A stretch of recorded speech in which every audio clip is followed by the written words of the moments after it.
बीच में कथा हो रही थी, उसी बीच में इंद्र भगवान को थोड़ा अहंकार तो होता ही है।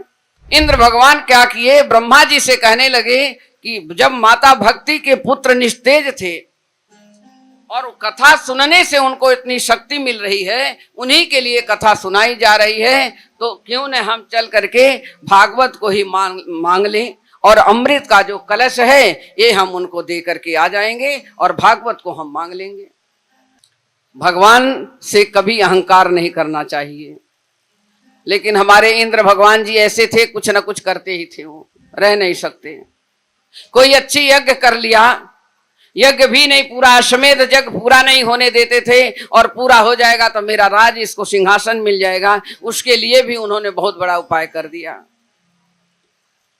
अमृत का कलश लेकर के आते हैं और भागवत के पास रख देते हैं। राजा सनकादिक ऋषियों से आकर के कहते हैं ये कलश का पात्र है, अमृत का पात्र रखा हुआ है इस कलश में, और आप इसके बराबर इसको तौल करके इसको रख लीजिए और भागवत महापुराण हमें दे दीजिए। सूत जी कहने लगे, इंद्रदेव क्या कह रहे हो, ये जो भागवत है ये भागवत कोई पोथी नहीं है, एक कलश आपका जो अमृत है, जो कोई पी लिया तो वो तो अमर हो गया, लेकिन भागवत का रसपान जिसने कर लिया वो जीवन से मुक्त हो जाता है, ये ऐसी पोथी है। साक्षात भगवान श्री कृष्ण विराजमान हैं। ये क्या ये छोटी पोथी है क्या?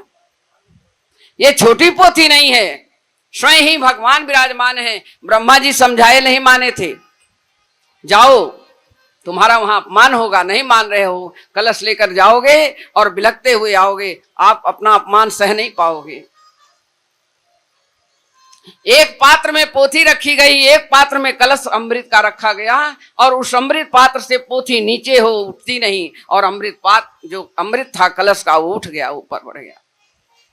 भगवान सूत जी बता रहे हैं कि इसकी बराबरी तुम्हारे अमृत के कलश नहीं कर सकता, आप इसको लेकर के जाइए। इंद्र भगवान जी को वहीं पर तुरंत ही ज्ञान आ गया, क्योंकि ज्ञान वैराग्य निष्ठे से वहां पर बुद्धि आ गई उनको, हमने गलत किया है, हमें क्षमा करें महाराज सूत जी से। और इंद्र जी वहीं पर सब कुछ छोड़ करके कहां चले आए, भक्ति जहां वृंदावन है, वृंदावन में आ गए भगवान, इंद्र भगवान वहां आ गए।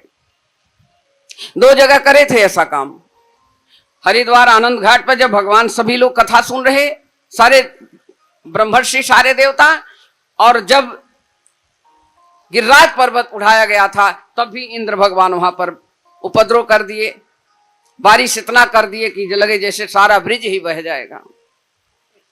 कथा आगे आएगी। इंद्र भगवान स्वयं ही वहां से चले और अपने रावत पर बैठ करके चले आए, स्वर्गलोक में चले गए अपने धाम को। तो ये जो है इसका जो अमृत पान कर लिया, उसको जीवन में किसी चीज के अमृत पान करने की नहीं जरूरत है। सोम रस जो वेदों में दिया गया ना कि सोम पिथि ये पित्र हैं, तो जो हम अच्छे से अच्छा यज्ञ करते हैं, दान करते हैं, पुण्य करते हैं, भागवत करते हैं, कथा सुनते हैं, वही सोम पिथि बनते हैं, प्रथम श्रेणी के पित्र वही बनते हैं।